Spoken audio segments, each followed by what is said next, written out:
early morning sneaking around watching philosophy videos mode. Soon I'll learn how to talk. Okay, so I've been getting a lot of interesting suggestions for things to check out, in addition to the things which I discover on my own, just kind of cruising around on the interwebs. So lots of cool things um, going on. I'm also right in the middle of kind of two different long videos that I'm working my way through. So the Hassock Chain series of videos, Realism for Realistic People, and also the John Vervaeke Levels of Intelligibility. I'm kind of like part way through each one of those, and I'm going to do a little bit here and there as I go through. I've been doing some background, trying to understand some of the stuff. Now, obviously, I'm watching videos in areas that are really not my area of expertise and that are outside of my day to day research, so to speak. And just doing reactions like this is me just watching the video and saying whatever comes to mind. Some people find that useful. Other people think I stop it too much. Whatever. Some people think I should be reading more and watching less videos, and I agree. These things that I am watching are often for my own education and in addition to what I'm reading. So I don't know. What am I supposed to do? Take a video of myself reading and comment on it? That'd be fun. Anyway, so I am working through those. I am planning on having another office hours with One More Brown. I'm coming up hopefully soon. Uh, Maybe on Friday. I'm trying to do it. I don't know what day today is, but we'll see. And then I recently went and was a guest on the Camp podcast with Mark Gagnon, the comedian. He's a young comedian guy, I guess. Compared to me, he's young. But he has a really cool podcast, and we talked for like 4 hours. So it was really cool, all about all my views on transhumanism and atheism, philosophy, all sorts of interesting things. So you should be checking that out. Okay, anyway, so I am rambling, obviously, but I did come across this. Where is it over here? This video of Hilary Putnam talking about naive realism and qualia, and it was interesting. I was thinking about checking out some Putnam because of the Hassop Chang lecture. He mentioned Putnam and internal realism, and I was thinking to myself, didn't Putnam change his mind about internal realism at some point? Now, as far as I remember, I mean, if you don't know about Hilary Putnam, he was like a very famous philosopher. He was the teacher of Ned Block and a bunch of other famous persons. He's been around for a long time, wrote influential things, the quintessential argument against mind brain identity, introducing functionalism, really done a lot of work on semantics. I mean, twin earth and H2 water and XYZ, all that stuff. Uh, he's at the center of. I never really met him or interacted with him, although I know Ned and have, been in places where Hillary was. He died, I think, in 2015, 2016, 2015. I don't know. He had just started a blog. I was reading his blog and I was hoping to talk to him because he's a very interesting person, but then he passed away, which was sad. So this talk looks like it came, I mean, it's posted here on the interwebs from the Harvard Philosophy Department in 2014. So that would have been just like really a year or two before he passed. So this would reflect his considered views. The talk is called Naive Realism and Qualia, so I figured let's go ahead and check it out. It looks like it's an hour long. Why is everything so long? And there's not even any questions. He just literally legit talks for an hour. I kind of skipped all the introductory stuff because I find that stuff tedious. And in fact, even he comes up and says, enough. That's right where I paused it, where he said, cut the crap, dudes. Let's do philosophy. He says that more eloquently. than I would. But anyway, so I'm curious to see what he has to say here, because the part about Putnam's view that I always found compelling and interesting was the way in which he wants to deal with realism, about scientific realism, but also just naive realism, as it says here in the title, the idea that the properties are in the world. The redness of the apple is a property of the apple, and the whiteness of this cup is a property of the cup. Certainly the way it looks, the way it seems phenomenologically. So, without further ado, so early in the morning, man. Let's check this out. All of the other influences were described in positive terms. Oh yeah, so let's see, let's go back a little bit, because I was already kind of, as I said, just starting this. So here's where he comes out and says, cut the crap. So I guess let's start from there. If this were an Italian audience, I'd say senza far complimenti. Enough of the compliments. But I don't. There is no such expression in Hebrew, of course. In a lecture I gave to the American Philosophical Association called 12 Philosophers and Their Influence on Me, I described how certain teachers and later certain things that I read and certain philosophical I think that was published in the preceding addresses of the APA back a long time ago. Huh, okay, I forgot about that. friendships that I had formed had an influence on the development of my philosophical views. Apart from Rorty, who I was very fond of. By the way, we mentioned Rorty once already when we were talking about Hassock Chain. Rorty was sort of reviving pragmatism with this famous book, Science in the Mirror of Nature, something like that. I don't know, something like that. Something about the mirror of nature. So, and in fact, one of my teachers at the Graduate Center, David Rosenthal, was a student of Rorty, wrote his dissertation under Rorty. So Rorty also very famous for talking about eliminativism and taking that idea very seriously. That was well before any fads about illusionism or anything of this nature. Eliminativism is a much more straightforward, hardcore thesis in a certain way. The difference between eliminativism and illusionism is interesting, maybe one merely of emphasis in my opinion, but that is something we could debate about.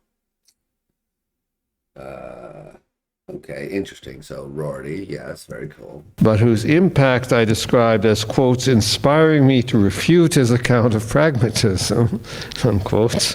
All of those influences, all of the other influences were described in positive terms. So there's only one negative influence, that's Rorty. Rorty lit the fire under that ass, so to speak, and got him going. Woke him from his dogmatic slumber is the more correct way to put that, I would say. Okay, and the rest were positive. Interesting.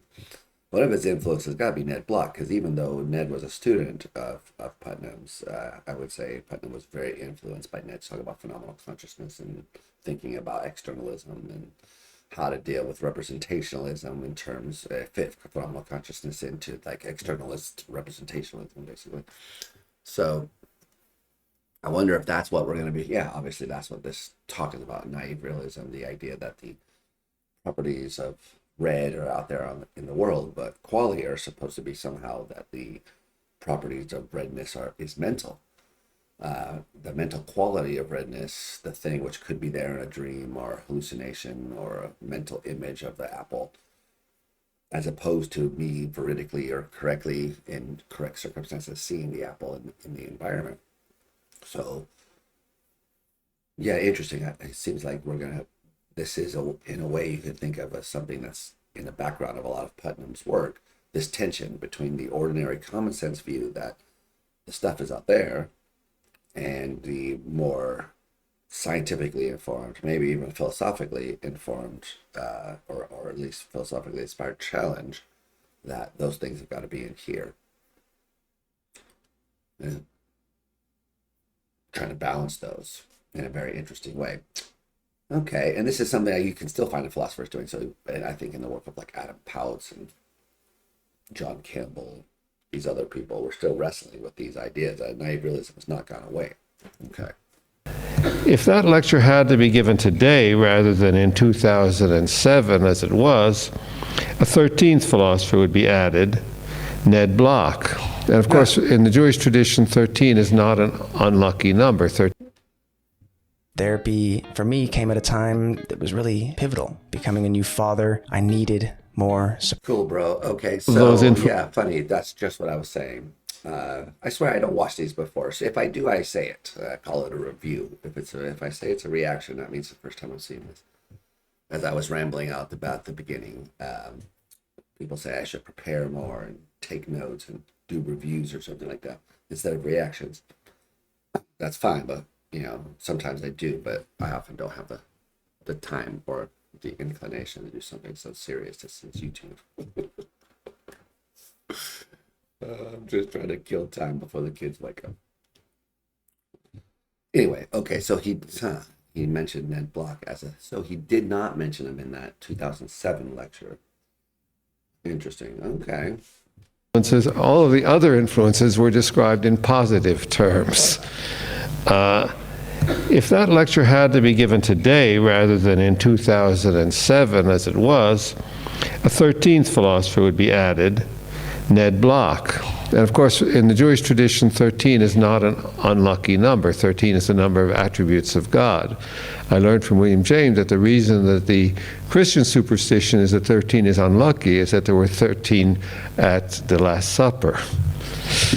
So Jews who avoid the 13th floor of a hotel are really behaving like Christians.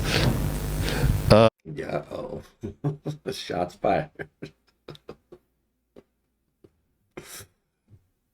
Is that true?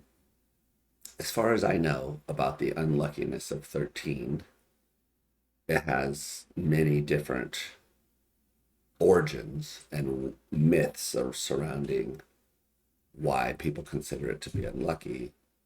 One of them is this thing about the 13 apostles, but isn't that a myth? I mean, is that not really the origin of? I've heard other things too about why people have considered it unlucky. Saturday the 14th is really the day you gotta watch out for, guys. Everyone knows that. Okay, anyway. The 13th philosopher I would add, it would be Ned Block. And although John McDowell would still be on the list, I would not write today, as I did in 2007, that, quote, it is the disjunctivist school in the philosophy of perception that shows how it is possible to defend what William James called the natural realism of the common man.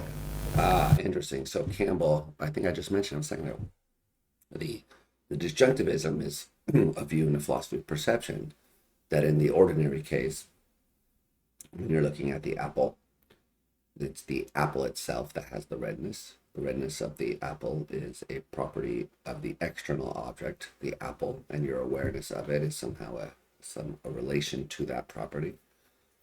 In the case where you are dreaming or having a hallucination and there is no thing out there in the world which you're aware of, the disjunctivist says that there is a different kind of experience. It's not the apple that has the redness, but there's something else going on. You're being presented with either an abstract property without the thing in which it's realized, or people will say various things at this point.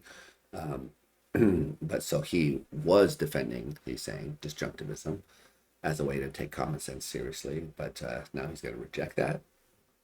Probably because, it's interesting because Ned has done a tremendous amount of work trying to show that kind of any form of externalism about this stuff isn't really going to do justice or capture, can't really be a correct theory of what it's like for us in various ways. And he's not that I'm saying he's correct, but he's over his career tried to very, very forcefully make this argument. And I find it partially convincing. The reason for both of these counterfactual changes in my 2007 lecture is the same. Over a period of a couple of years, the impact of two papers by Ned Block over about a period of about 2 years, a lecture of his titled Wittgenstein and Qualia that I heard Block deliver at the Putnam Fest conference in my honor in Dublin in March 2007, and a paper of his titled Consciousness, Accessibility, and the Mesh Between Psychology and Neuroscience that appeared... We're reading that paper in my Consciousness and Neuroscience of Philosophy. What? Consciousness and Neuroscience of Philosophy. That sounds like a cool class. No, but in my Neuroscience and Philosophy of Consciousness class, we're reading Block's paper for our very next meeting. I don't know when you'll see this, but it might be before that meeting. So cool. And then Wittgenstein and Qualia. Yeah, that's a good paper having to do with the private language argument and things of that nature. Cool. Later in the same year.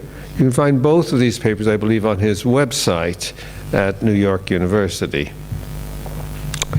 In the course of the last few years, these papers have had an impact on my thinking about the phenomenology of perception comparable to the impact on my later philosophy of mathematics that reading Quine's 1948 On What There Is and 1951 Two Dogmas of Empiricism when I was in my 20s turned out So big impact to have. The present essay is an attempt to describe the impact of Block's work. This will appear in a Festschrift for Ned, and it's actually half of this. It's really ended up being half on Block and half on McDowell. Interesting. That Festschrift, I have it somewhere. Oh, it's right there. Should we get it?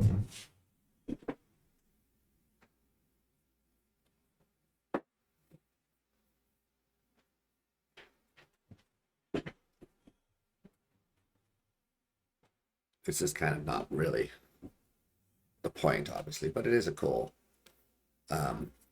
Festschrift, blockheads. Does he have this paper in here? Let's check. Okay.